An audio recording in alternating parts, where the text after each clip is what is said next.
திருவாசகம். நமச்சிவாய வாழ்க, நாதன் தாழ்வாழ்க.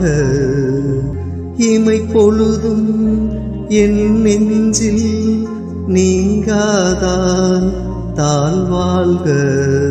கோகலியாண்ட குருமனிதன் தாழ்வாழ்க. ஆகமமாகி நின்று அன்னிப்பான் தாழ்வாழ்க. ஏகன் அநேகன் இறைவன் அடி வாழ்க. நமச்சிவாய வாழ்க, நாதன் தாழ்வாழ்க. இமை பொழுதும் என் நெஞ்சில் நீங்காதான் தாழ்வாழ்க.